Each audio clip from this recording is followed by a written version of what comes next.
«Сделка есть, осталось только подписать», сообщил сенсацию Дональд Трамп. «Не все так просто и однозначно», ответили в Иране. Противоречивые заявления Дональда Трампа в течение нескольких часов. Что же он хотел сказать?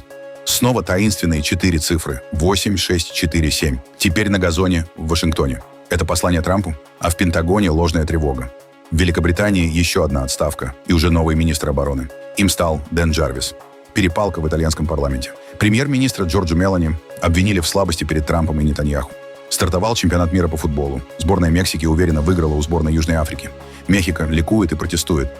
А теперь об этом подробно и по делу. Это один день. Подпишитесь, поставьте лайк этому видео и оставьте свой комментарий. Заранее спасибо и начинаем.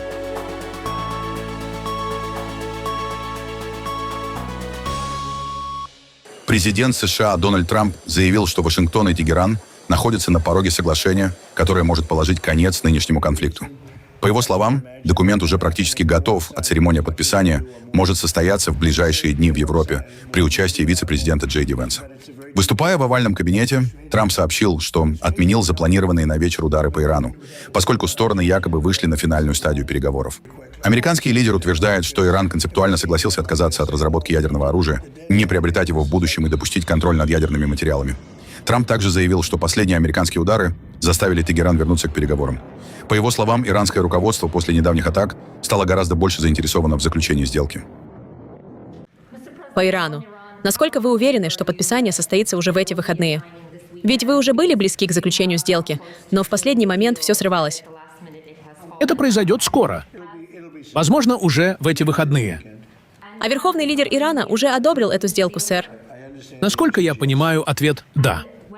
И когда соглашение будет подписано, Соединенные Штаты сразу снимут блокаду? Да, это так. Это часть сделки.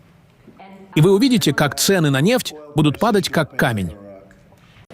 Но Иран уже обязался не стремиться к созданию ядерного оружия, или переговоры по этому вопросу продолжатся позже? У них не будет ядерного оружия. Они согласились на это. Это одна из главных причин всей этой договоренности. Это будет прописано в вашем соглашении, сэр? Они не только не будут иметь ядерного оружия, они не будут его покупать или разрабатывать ни в каком виде и ни при каких обстоятельствах. У Ирана не будет ядерного оружия. То есть это соглашение лишь создает основу для более глубоких переговоров по ядерной программе? Это очень сильный меморандум о взаимопонимании. Он в какой-то степени носит концептуальный характер, но все будет реализовано. И если по какой-либо причине этого не произойдет, хотя я не могу представить такого развития событий, они хотят подписать его не меньше, чем я. Я бы даже сказал, что они хотят этого больше, возможно, гораздо больше. Это очень детализированный меморандум, который также поддержан многими другими странами, имеющими на них серьезное влияние.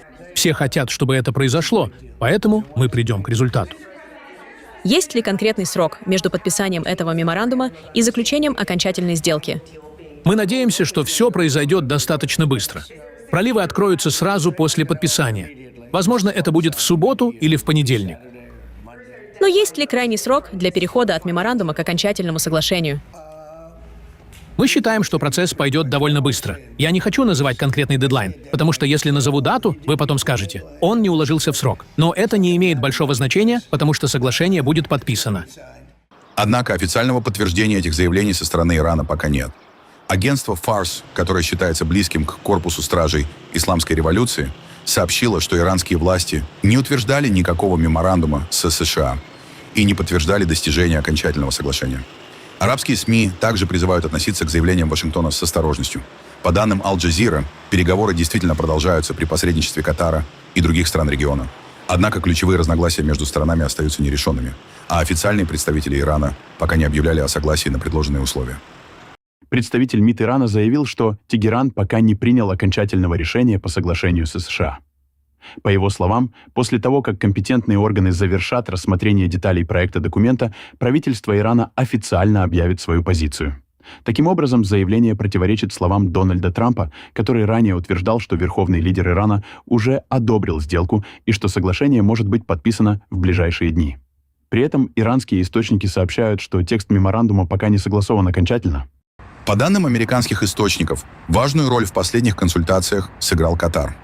На этой неделе катарская делегация провела переговоры в Тегеране, после которых посредники сообщили о прогрессе по ряду спорных вопросов.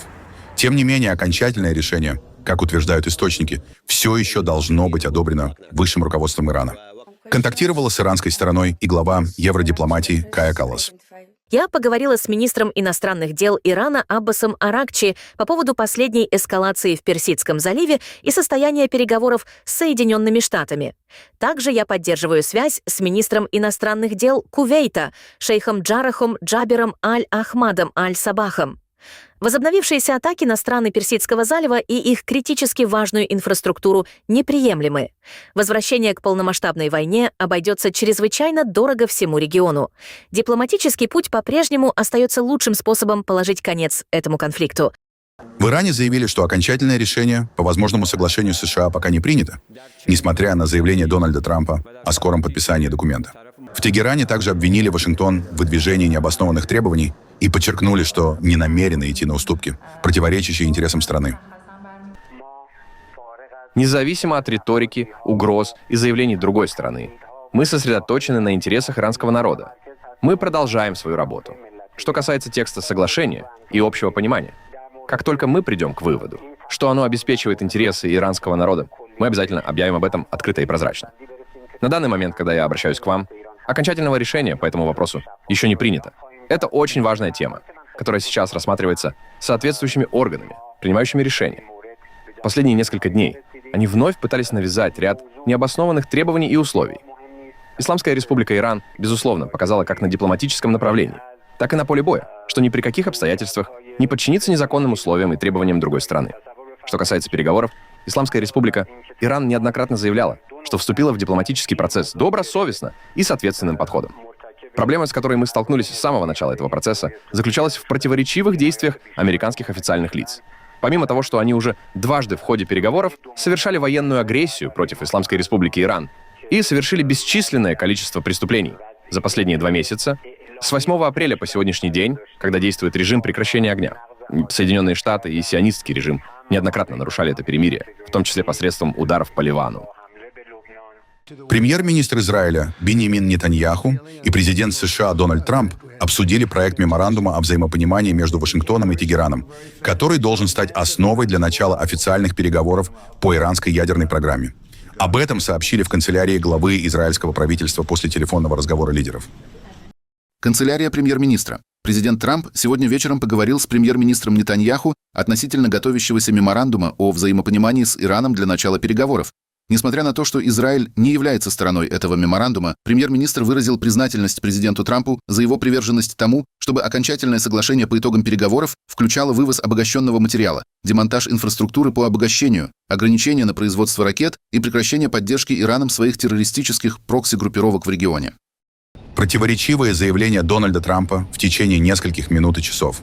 Сначала президент США в эфире Fox News заявил, что этой ночью Соединенные Штаты нанесут по Ирану новые удары, которые будут более масштабными и мощными. По его словам, иранская система противовоздушной обороны практически уничтожена, а возможности Тегерана для ответных действий существенно ограничены. Они ведут с нами переговоры, чтобы заключить сделку. Господин президент, Им тяжело, потому что они гордые. Они очень гордые. Я не знаю, есть ли у Америки готовность сделать то, что я на самом деле гораздо больше предпочел бы сделать. Помните, по поводу Ирака я говорил, не входите туда. Но они вошли и совершили большую ошибку. И еще один момент, о котором вы говорили вчера. Следующими целями станут мосты и электростанции. Да. Но я бы предпочел этого не делать, потому что, когда это происходит, страдают люди. Вот я слышал, как вы упоминали воду. Вода — это действительно разрушительная потеря для них. Я мог бы сделать это за 1 минуту, вывести из строя. Каково ваше послание иранскому народу? Проблема в том, что люди не смогут пить воду. То есть, понимаете? Понимаю. Каково ваше послание иранскому народу? Господин президент, теперь у них есть интернет. Мое послание иранскому народу заключается в том, что они напуганы, потому что у них нет оружия. А у другой стороны оружие есть. Да, сегодня ночью будут новые бомбардировки. Они будут масштабнее, масштабнее и мощнее. Не забывайте, мы уничтожили всю их противовоздушную оборону. У них больше нет ПВО. У них ничего не осталось. Конечно, им может повезти с каким-нибудь переносным ракетным комплексом или чем-то подобным, но в целом, знаете, у них ничего нет. Что представители Ирана сказали вам во время телефонного разговора? С ними покончено. Прошу прощения, с ними покончено. В то же время Дональд Трамп сообщил, что между Вашингтоном и Тегераном продолжаются контакты. Однако подчеркнул, что ситуация остается крайне напряженной. Это могла бы быть величайшая сделка в истории. Они могли бы поднять белый флаг капитуляции. Они могли бы сказать: мы сдаемся, с нас хватит, мы закончились, Соединенные Штаты — величайшая держава, хвала Аллаху. И они могли бы сказать все это. Они могли бы заявить об этом громко и ясно, а фейковые СМИ все равно сказали бы, что это была великая победа Ирана. То есть это самая безумная вещь, которую я когда-либо видел. Спустя несколько часов Дональд Трамп уже в соцсети Truth Social сообщил, что отменил удары по Ирану. Учитывая, что обсуждения с Исламской Республикой Иран были доведены до высшего уровня иранского руководства и получили одобрение, я, как президент Соединенных Штатов Америки, отменил запланированные на сегодняшний вечер удары и бомбардировки Ирана. Обсуждения и окончательные пункты соглашения были одобрены всеми вовлеченными сторонами как в концептуальном плане, так и в мельчайших деталях, включая Соединенные Штаты, Израиль, Саудовскую Аравию, ОАЭ, Катар, Турцию, Пакистан, Бахрейн, Кувейт, Иорданию, Египет и другие страны. Морская блокада останется в полной силе до завершения этой сделки. Позже, уже в овальном кабинете, Дональд Трамп сообщил сенсационную новость. Мирное соглашение уже есть. Осталось только подписать. Мы только что достигли великого соглашения по войне с Ираном. Сейчас остается лишь окончательно оформить документы, и это должно произойти в течение ближайших нескольких дней. Вероятно, состоится церемония подписания. Возможно, в Европе. Это большое событие. Фондовый рынок вырос на 1000 пунктов. Это означает, что сделка рынку нравится. Когда рынок падает, значит, сделка ему не нравится. Но сейчас он растет. Цены на нефть снизились, и нефть будет продолжать дешеветь, думаю, даже ниже прежних уровней. Я говорил в Айове, что бензин стоил $1.85 за галлон. Не знаю, удастся ли нам вернуться именно к этой цене, но мы будем очень близки к этому. Цены будут снижаться. Когда дешевеет нефть, дешевеет и все остальное. И самое главное, у нас есть соглашение, которое гарантирует, что Иран никогда не получит ядерное оружие. Именно ради этого нам пришлось пройти через все, что мы прошли. Это очень большое достижение. Подписание состоится уже скоро. Документы практически готовы. Посмотрим, но все выглядит очень хорошо. Все должно завершиться довольно быстро. Они хотели этого соглашения не меньше, чем все остальные. И я думаю, что благодаря этому могут появиться хорошие отношения. Я только что разговаривал с лидерами многих стран, упомянутых в заявлении. Я говорил с Биби. Разговаривал с руководителями государств Катара, ОАЭ, Саудовской Аравии, Бахрейна, Кувейта и других стран. Также буду говорить с Турцией. Президент Эрдоган – замечательный человек. Это действительно прекрасное событие, наполненное большим энтузиазмом. Пакистан был великолепен. Премьер-министр, и, как я его называю, генерал. Он генерал. Великий генерал. Настолько великий, что на самом деле он фельдмаршал. Это еще более высокий ранг. И все очень довольны. Весь Ближний Восток счастлив. И не только Ближний Восток. Пролив будет открыт сразу после подписания соглашения. Теперь пролив будет официально открыт, как только мы подпишем соглашение. А это может произойти совсем скоро. Очень скоро. Возможно, уже в эти выходные, в Европе. Я не смогу там присутствовать, но там будет Джей Ди Венс, вице-президент, и некоторые другие люди. Стив Уиткофф проделал отличную работу. Джаред тоже. Председатель Комитета по национальной безопасности парламента Ирана Эбрахим Азизи заявил 11 июня, что власти США не способны принимать решения после взаимных ударов сторон в Персидском заливе, которые поставили под угрозу и без того хрупкое перемирие. К сожалению, президент США демонстрирует противоречивое поведение, что сегодня ясно видит как в Иране, так и во всем мире. Причина в том, что американцы не способны принимать решения. Нестабильный, оторванный от реальности, жадный и хвастливый президент Соединенных Штатов сегодня сталкивается с твердым и сокрушительным ответом Исламской Республики Иран. Фактически сейчас американцы пытаются использовать военное давление для поддержки переговоров и получения тех требований, которых им не удалось добиться на поле боя. Мы не должны рассматривать это как войну, а скорее как давление с целью достижения их целей. Переговоры на данном этапе остановлены из-за неправильного поведения американцев. Они могут продолжиться, если США откажутся от такого поведения и признают, что ведут диалог с мужественным и достойным народом Ирана. Если переговорная группа и ведет с ними переговоры, то делает это от имени великого народа Ирана, и американцы должны отказаться от риторики, которая унижает достоинство иранского народа.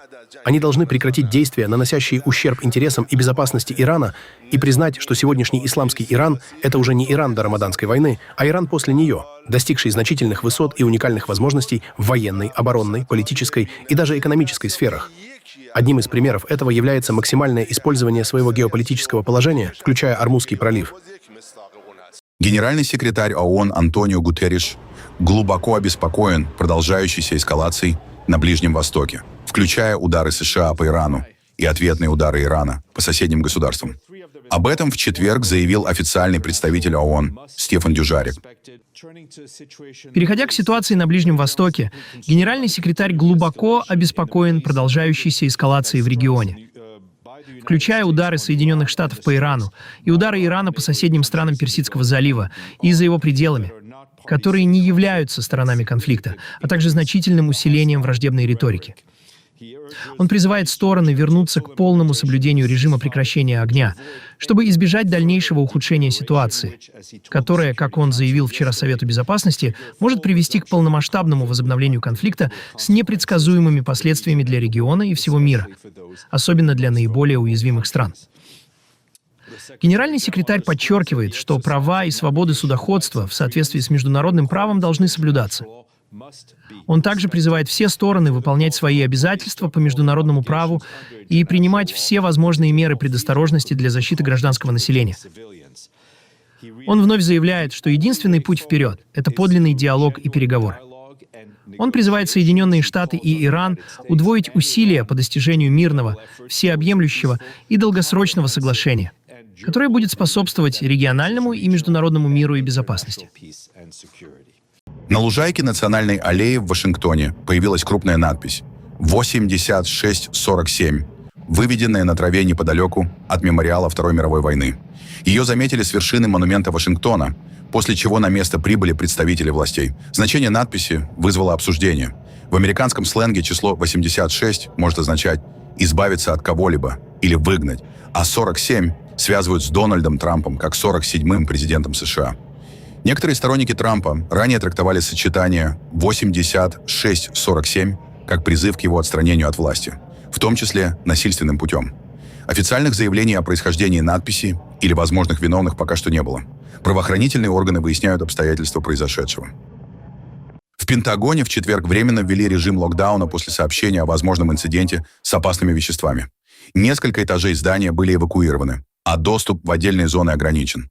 На место прибыли подразделения пожарно-спасательной службы округа Арлингтон, включая специализированную группу по работе с опасными материалами. Спасатели проводили проверку совместно со службами безопасности Пентагона. Позже телеканал CNN со ссылкой на источники сообщил, что тревога оказалась ложной. По предварительной информации, признаков опасного вещества обнаружено не было. Ранее пожарная служба Арлингтона сообщила в соцсетях, что ее сотрудники оказывают поддержку команде Пентагона, расследующей предполагаемый инцидент с опасными материалами. Обстоятельства произошедшего уточняются. Официальной информации о причинах ложной тревоги пока не поступало. Министр по вопросам безопасности Великобритании Дэн Джарвис назначен новым министром обороны страны. Об этом в четверг, 11 июня, сообщили на Даунинг-стрит. Назначение произошло после того, как министр обороны Джон Хилли подал в отставку на фоне многомесячного спора о военных расходах. В своем заявлении он обвинил премьер-министра Кира Стармера в том, что тот не смог обеспечить финансирование, необходимое для защиты страны на фоне растущих угроз. Отставка Хилли, сопровождавшаяся жесткой критикой в адрес главы правительства, стала еще одним свидетельством ослабления позиции Стармера и выявила кризис внутри правительства. Как увеличить расходы на оборону в условиях ограниченного бюджета и растущих социальных расходов? До этого считавшийся лояльным министром Хилли вел длительные переговоры со Стармером и министром финансов Рэйчел Ривз о дополнительных средствах на оборону. Из-за этого был отложен план оборонных инвестиций в Великобритании, который должен был быть представлен еще в прошлом году. Следом за Джоном Хилли объявил об отставке министр по делам вооруженных сил Великобритании Эл Карнс. В письме на имя премьер-министра Кира Стармера он заявил, что на протяжении всей работы в правительстве выступал за изменения. Однако, по его словам, его предложения не были услышаны. Карнс отметил, что британским военным приходится действовать в условиях растущих угроз, тогда как финансирование, по его мнению, не соответствует текущей ситуации в сфере безопасности. Он также раскритиковал планы правительства по оборонным расходам, заявив, что они недостаточны для противодействия новым вызовам. В своем письме бывший морской пехотинец подчеркнул, что современные конфликты меняются быстрее, чем система военных закупок, и предупредил о необходимости адаптации вооруженных сил к новым условиям. Несмотря на уход из правительства, Карнс заявил, что продолжит работу в парламенте и будет добиваться поддержки военнослужащих и ветеранов. По его словам, государство обязано обеспечивать военных необходимыми ресурсами для выполнения задач и поддерживать их после завершения службы. Необычно личная перепалка произошла во время выступления премьер-министра Италии Джорджа Мелони в Нижней палате парламента перед заседанием Европейского совета. Депутат оппозиционного движения «Пять звезд» Франческо Сильвестри заявил, что Мелони не смогла отстоять независимую позицию в отношениях с Дональдом Трампом и Беньямином Нетаньяху. Говорили, что подход правительства заключался в том, чтобы показать свой хребет. Подняться из того положения ниц, которое оно заняло по отношению к Нетаньяху и Трампу. Вы не показали свой хребет. Вы просто надели наколенники, чтобы вам было удобнее. Я задаюсь вопросом. Не заключается ли уважение к женщинам скорее в том, чтобы выслушивать коллегу, который не предлагает мне надеть наколенники, а говорит мне, что я их надела? Коллега Сильвестри, вы не можете принять того, что существует человек, который, ни разу не надевая наколенников, оказался там, где находится сегодня, без помощи, без покровительства и без использования коротких путей. Именно это вас беспокоит. Вас беспокоит то, что первая женщина, премьер-министр Италии, пришла из правых, потому что вы не были способны предложить такую.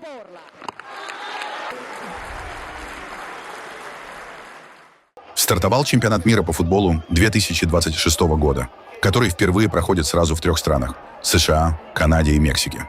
Матч открытия состоялся на легендарном стадионе Ацтека в Мехико, где сборная Мексики уверенно обыграла Южную Африку со счетом 2-0. Тысячи болельщиков собрались в центре мексиканской столицы на площади Сокала и у монумента Ангел Независимости, чтобы вместе посмотреть стартовый поединок турнира. После финального свистка улицы заполнили празднующие фанаты. Люди пели, танцевали, запускали пену и размахивали национальными флагами. Однако праздничную атмосферу сопровождали и акции протеста. Родственники пропавших без вести мексиканцев разместили фотографии своих близких у Ангела Независимости, пытаясь привлечь внимание к проблеме на фоне мирового спортивного события. Кроме того, возле стадиона прошли демонстрации профсоюзов учителей, общественных организаций и других активистов. Для обеспечения порядка власти привлекли подразделения полиции. Праздничные мероприятия в честь открытия чемпионата проходят не только в Мексике. В американской Атланте открылся официальный фестиваль болельщиков FIFA. Тысячи поклонников футбола собрались в Олимпийском парке, чтобы следить за матчами на больших экранах, участвовать в развлекательных мероприятиях и поддерживать свои сборные.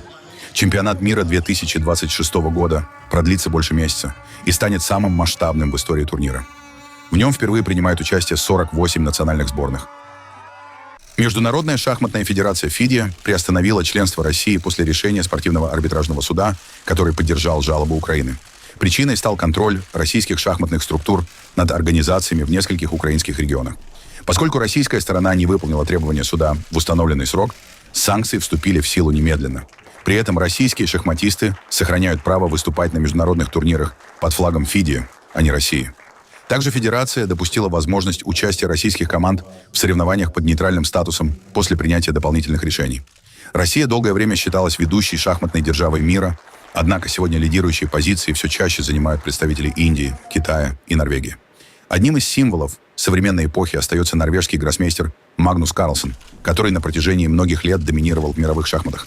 В то же время среди сильнейших игроков мира сейчас остается лишь один представитель России. Папа Римский, Лев XIV, посетил порт Аргинеген на испанском острове Гран-Канария, одну из главных точек прибытия мигрантов, которые пытаются добраться до Европы по опасному атлантическому маршруту из Западной Африки. Во время церемонии понтифик почтил память людей, погибших в море при попытке достичь Канарских островов. Он бросил в воду венок, а участники мероприятия последовали его примеру, опустив в океан цветы. Затем папа провел минуту молчания и помолился за пропавших без вести. Лев XIV также встретился с мигрантами и представителями гуманитарных организаций.